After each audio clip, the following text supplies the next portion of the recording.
Have you ever come across something on the internet and you saw it and immediately freaked out? Was like, yes, oh my God, I have to make this. One of the many things I love about art is that art creates art. Art inspires more art. It's this ever-growing cycle that just continues to evolve and grow, and it's beautiful. That is to say, I saw a piece of art and now I have to make my own. There's an artist I follow on Instagram whose name is Lauren, and she has a few accounts, but the one that she posted this particular piece of art on is called Lauren's Other Side, and I will link her profile down in the description. She's an amazing artist, and I love her work so much. So back in June, she posted this image of a late Victorian Scooby-Doo, and it's so cute. It's so stinking cute. Oh my God. Anyways, I fell in love with Daphne. Look at her outfit. It's so good. So we're making a Victorian Daphne. I even got the red hair. Perfect. Let's talk patterns and fabric. I am continuing my historical pattern relationship with black snail. I love and hate black snail. Everything I've made, which is two different things at this point, this Victorian sorceress costume and this 18th century Howl costume, both black snail. They came out great. I just always have a little bit of issue with the instructions. Sometimes they're not always very clear. So there's a little bit of me like pulling my hair and crying, but we get there in the end. So since I've already used black snail a couple times, I decided to go with black snail again. So I got this fan skirt and then this blouse.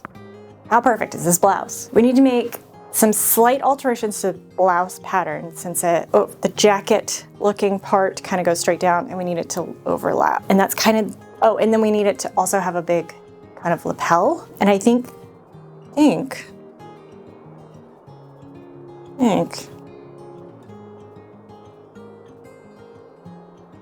that's easy enough to adjust. If I can't figure it out, I just won't do those adjustments and we'll just make pattern as is. So, done. But I'm gonna try. I think I could do it though. For the main fabric, I have this purple.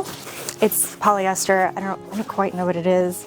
Kind of has like that sound of taffeta, but it's not quite as thick. But it does have like a kind of stiffness, like a body to it. Not super drapey. That's our main fabric. And then for our secondary fabric, I have this light purple satin. That will be the accents everywhere. And for the like blouse part of the top, I have this leftover textured fabric from my Howl costume that is perfect there. And then I have this green, what is this, chiffon? Anyways, it's perfect for her little kerchief. And also there's some on the hat. Oh God. All these fabrics shed like crazy. Oh no. Oof.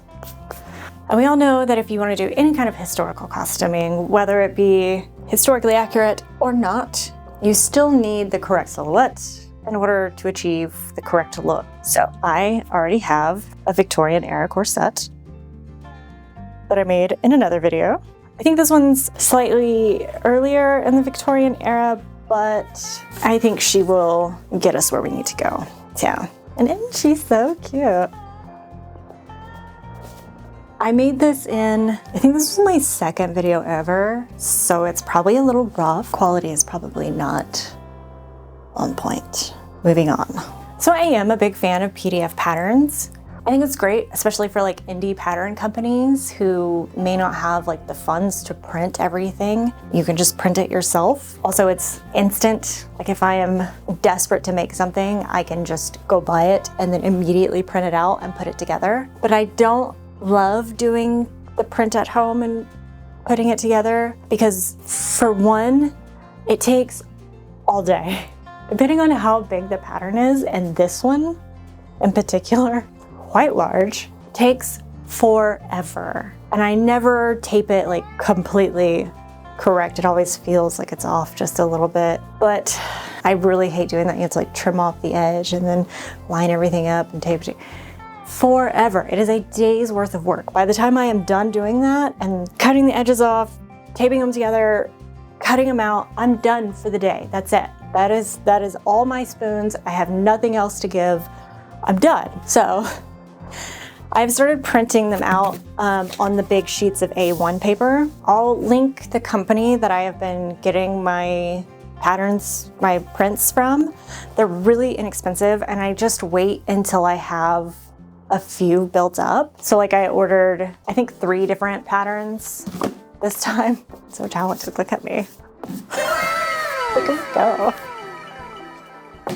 Yeah, so I just wait and order a group at a time, because you have to pay for shipping, and so that way it just kind of makes it a little bit more worth it. With things like historical costuming, I don't want to ruin this by cutting it out and only having that one specific size. So I keep these and I trace them out onto tracing paper, and then that way I can make alterations to the pattern, and if I mess it up, I can go back and look at the original. But I have my pattern here. And black snails is a nice thing where when you get a pattern with a really long skirt, they don't pattern out the whole skirt. They give you the top half of the skirt, and then you extend it out onto your fabric when you're cutting it. For example, this is the fan skirt. This is the center back. So I'll lay this down on my pattern and then use a ruler and mark out where I need to cut and then cut from there. But that's really nice because it saves on paper, and then you don't have to like put all those pieces together, because what a nightmare. I do want to show you the sleeve pattern for this because holy moly, it's quite big. Trying not to make too much noise with the paper so it's not so annoying. But this is the puff part of the sleeve on the shoulder. Holy cow. It's like half my body. And then that gets attached to this, which is the full sleeve, which is also pretty big. First thing we need to do is get everything cut out. There's a lot of pieces to this. Actually, the skirt seems relatively easy. It's the top that seems quite complicated. And there's a lot of pieces, and I don't quite understand how it closes. I think it closes like this. That makes any sense? I gotta figure that out. Do you ever have like 80 things that you need to do happening in your brain all at the same time, and then you like try to go do that one thing, and then but you got to do this other thing, but then you need to do this thing, and like you can't go anywhere because being pulled in all the directions. Okay, here are our front pieces. This piece is that like center front blouse bit, and it's gathered to this size. But since our fabric is already textured, we don't need this big piece. We're just gonna cut it straight out of this because we don't need to do any gathering. We don't need this guy. This is our front piece. And then this gets attached here, like that. So then we need to take this piece and just bring it out, question mark? Let's look at our reference photo. So we got the pleats up here, we got the pleats over here. Let's get another sheet of paper. Put this lined up. Let's go like this. Cut that out, line it up, make sure it lines up with the front, tape it down. Now that we have this piece, we need to add the lapel. I want the lapel to go from like right here to the top of the shoulder. We don't need it to be very big. That. It's gonna go out about here. That. We need to add seam allowance to all this. And with those alterations, I think we are ready to start doing this. Oh, I should put some registration marks, because I've already lost where it goes. Registration marks are important. Now that I have the bodice pattern adjusted, we can go ahead and cut everything out. Just one of my least favorite things to do. Day 2. After getting everything cut out yesterday, I had nothing left. It was so much work. It was a lot of pieces. Everything has a lining, but I got it done. Gone ahead and flat laid all the skirt pieces with this heavier green fabric, because while this purple fabric is on the stiffer side, I just felt like it needed some weight to really, I don't know. I just felt like it would look better with some weight. I can't. Sometimes I don't know why I'm right, but I know that I'm right. You know? Needed some weight. can't always explain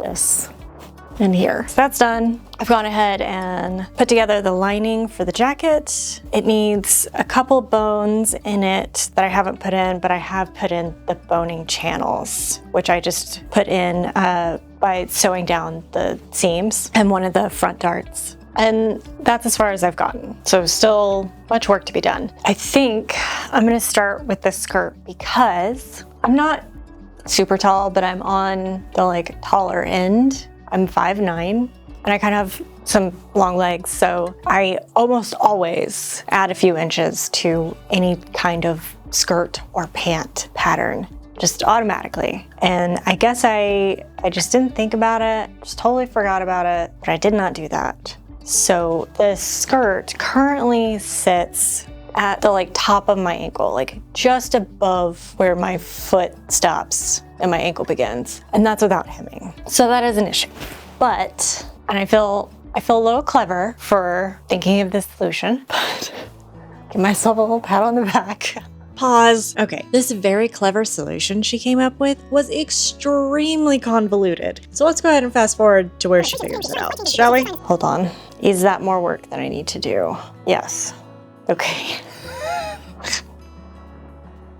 Okay, I can lengthen the skirt by just adding more of the purple fabric to it and then just sewing the stripe on top of the seam so that you can't see it. And then that way both of the stripes look the same and there's nothing being held on by that stripe. That actually, that's a way better idea, thank you. You're quite clever too.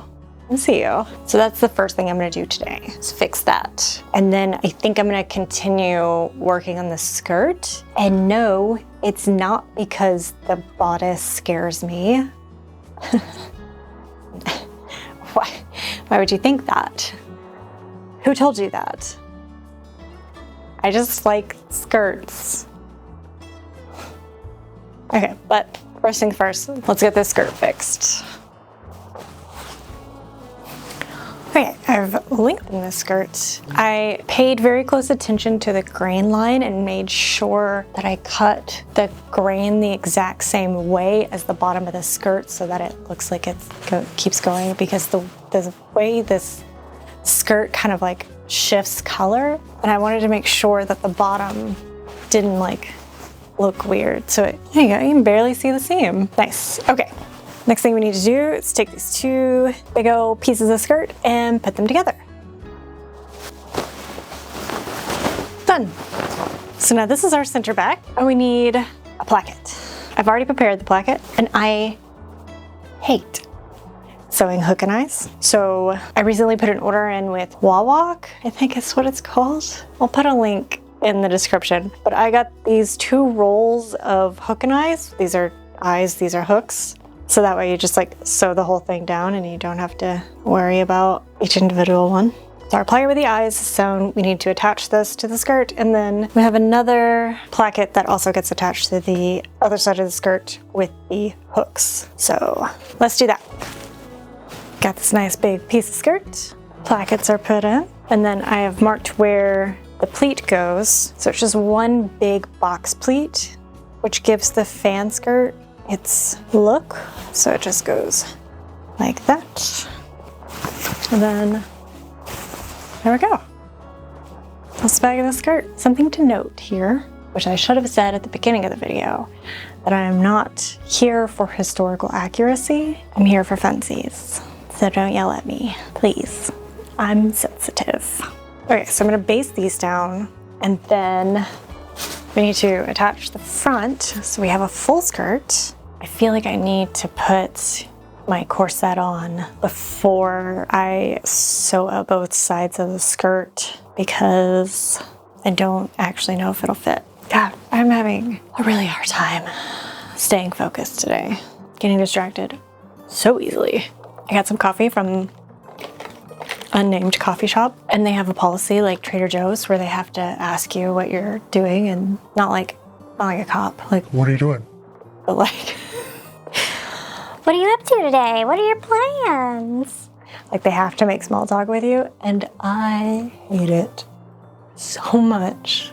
I hate it so much. I'm very sorry for anybody who works at a place like that where you have to, or like it is policy to make small talk with people, because I would rather jump off a cliff, but that's just me. Anyways, what do we need? What do we need?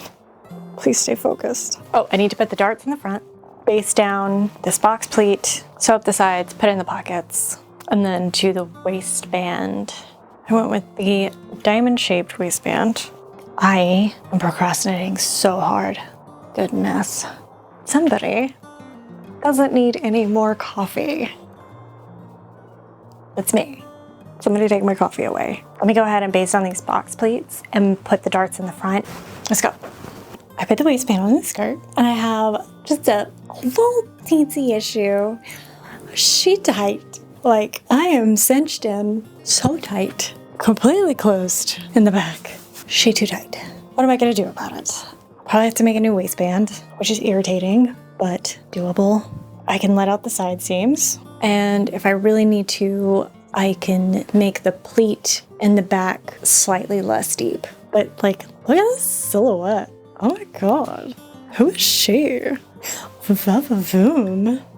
And this is really cute. Hike the skirt up some and you got like a little steampunk thing happening. Okay, I have to fix this, but I think I'm done for today. I just made this waistband. The idea of making another one right now, not happening. Calling it, we're done for today. But I am happy with the shape of the skirt. Very cute. Also, pocket. Just one pocket though. Let me fix my mistake. I will see you tomorrow. After those alterations, skirt is fitting beautifully. I still need to add the hook on bar in the very back to latch it together. And I do have more space in my corset and it's laced more comfortably. So we are good to move on. The only things I have left to do for the skirt are hand stitching the waist down, and I need to add the light purple stripes around the bottom and then gotta hem it. I did want the triangle waistband, but it hurt my brain a little bit to try to figure out how to do that triangle on the front of the skirt, and I just decided it would just be a lot easier if I just made this a belt. So, gotta make a separate belt. No big deal. That's easy peasy. And even after letting it out, the silhouette still looks great. Look at that. I feel amazing wearing this skirt. I feel like I look amazing. I am a little hot. It's all warm in the office, and this skirt is a little toasty. Now, let's go ahead and add the light purple stripes. So, skirt is nearly done. Just have a bunch of hand sewing left for this. I did a double fold on the hem, and I'm gonna hand stitch that down because I just feel like it would look a lot nicer than the top stitching of the machine. And then I need to tack down the bottom part of both sets of the stripes. I would have top stitched those down, but I didn't have the correct color thread, and I was not about to go to the store to get the thread because that would just like derail my whole day. So probably did these stripes in just the most convoluted way you can, but got them done. So take that. I guess I need to start working on the jacket, but I would really like to continue to procrastinate on that. So I'm just gonna go ahead and do the hand stitching for the skirt, and we can start the jacket tomorrow. Back for day 3? Question mark? 3, maybe? The skirt is completely done. I finished all the hand stitching on it, which was a lot, but that's okay because I ran out of links for my chainmail. If you don't follow me on Instagram, I've been making chainmail and scale mail lately, like the peplums on Clara, and I really like the slow progress of it, and it gives me something to do with my hands when I'm like just kind of hanging out, listening to an audiobook or watching TV. So the hand stitching was a good replacement for that. So now that the skirt is done, I cannot procrastinate anymore, and I have to start on the shirt, which I would really love to keep procrastinating on, but there's nothing else. I guess I could make the butt pad, but that just seems so easy that I just don't want to do it. Does that make sense? That's stupid. So I made the lining for the top and I sewed all the lining together, which I wasn't supposed to do. I was only supposed to sew the back pieces together. So now I am undoing the side seams and the shoulder seams so that I can fix my mistake before I actually start sewing. The top does seem kind of complicated, but I bet it's one of those things where I start doing it and it's like, oh, this is so easy. What was I scared of? Yes, I hope. That's what we're in for. Let's go ahead and start putting this top together, shall we? So this is going rather smoothly, and it's quite concerning.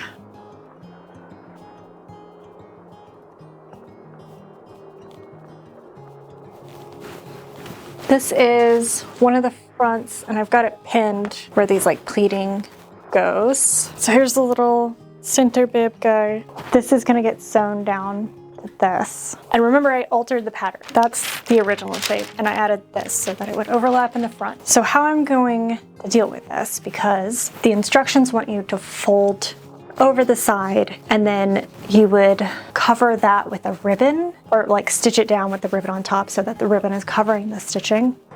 But since I now have this like little flap to deal with, I made a facing. So I'm just gonna sew the facing on and then flip that so that the seams are between those two, and then sew that down along towards the edge of the facing to the hell is this thing called? The hail. Those will all get sewn together on one side. Okay, this is really awkward to hold, but it's lining plastron. I don't know how to say that. I've never heard that word said aloud before. Plastron? Plastron. Bib thing, facing, outer fabric. But first things first, let's get this facing attached to the front. Okay, so the bodice is put together, but I am pretty concerned about the fit. So we need to try this on, which means I need to put on my corset. Did I say that funny? Corset. Oh no! What is happening? My hair. Okay.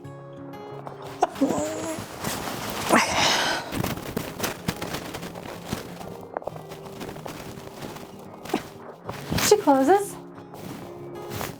She tights. But she closes. And then this goes like that. And then I'll need, nope, this goes over here. Because of this one tiny alteration of bringing the bottom of this down, threw off everything. I need to learn how to shut my big mouth when things are going right. Because after I said something, everything went wrong. Everything. We ended up messing up on this and catching places I shouldn't have caught, and this purple fabric is not forgiving when it comes to holes. So we still need both collars. Not this one. Nope, wrong way. I'm just gonna sew it because I left enough room here between the plaster? Wow. This Plastron. bib thing here to put the collar into, and then sew it down, and then kind of steam it and iron it into submission to fold over. This skirt weighs 87 pounds. Not to exaggerate or anything. It's also so stinking cute. Holy cow. Look. Here we go. We can imagine the whole thing. Okay. I feel like so much better. That's so cute. That's so cute. Oh my god. I'm feeling so much better now that I know that it fits and all the hard part is done. This top was, oh my god. There's some actual footage of all three of my brain cells working, trying to make this come together. Let's put these giant ass sleeves on. Eventually. I took a quick break to make that costume back there so I could go see the Orville Peck concert.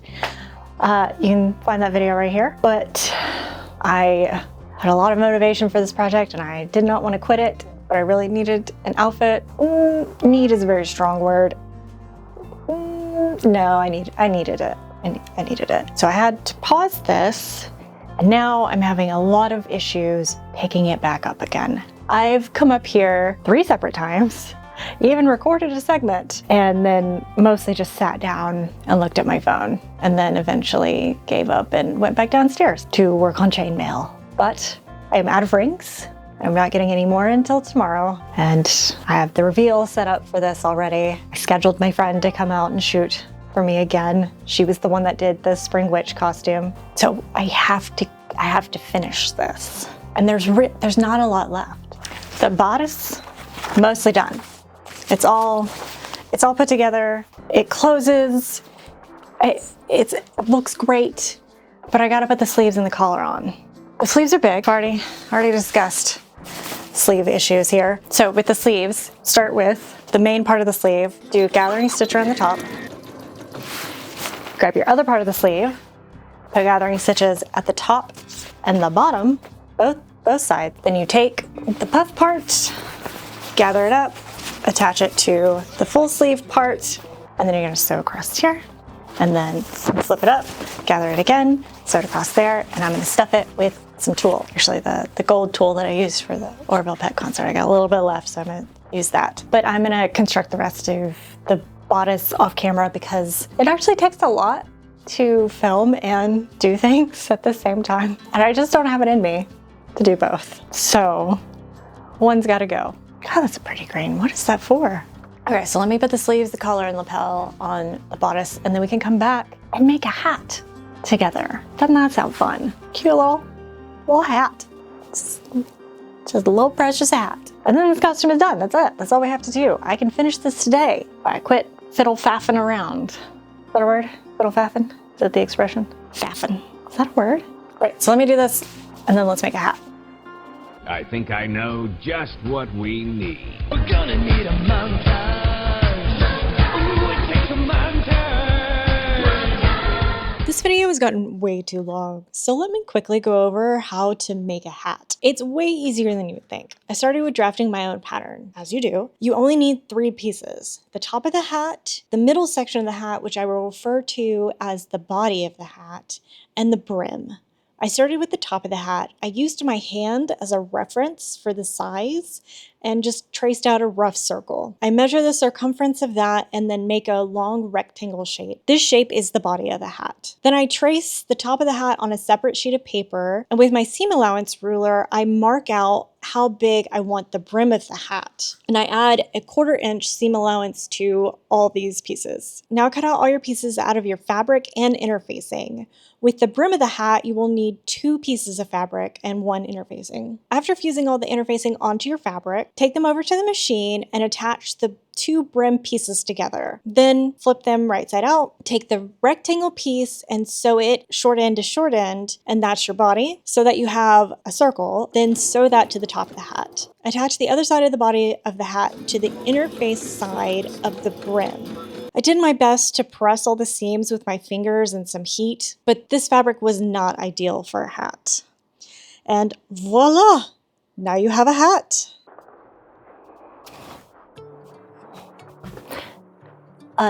This looks like a hot mess. It's well, not great on this side, but I'm hoping to hide and distract a lot of it with the ribbon.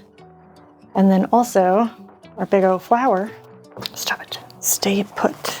Please. You're embarrassing me. Huh? Yeah?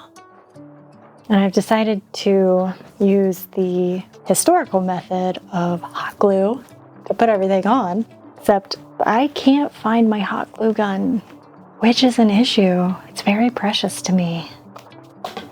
I have no idea where it's at. I got glue. Just nothing to melt it. So we're done. We did it. Congratulations. We've made it through. I have a few small things I still need to do, mostly hand stitching.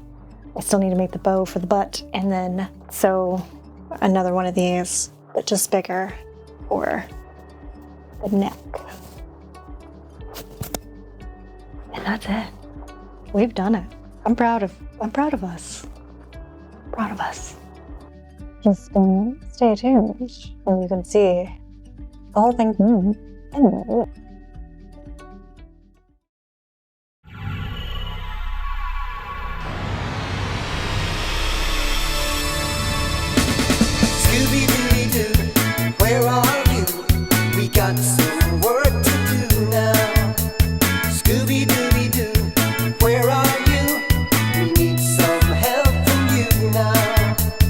Come on,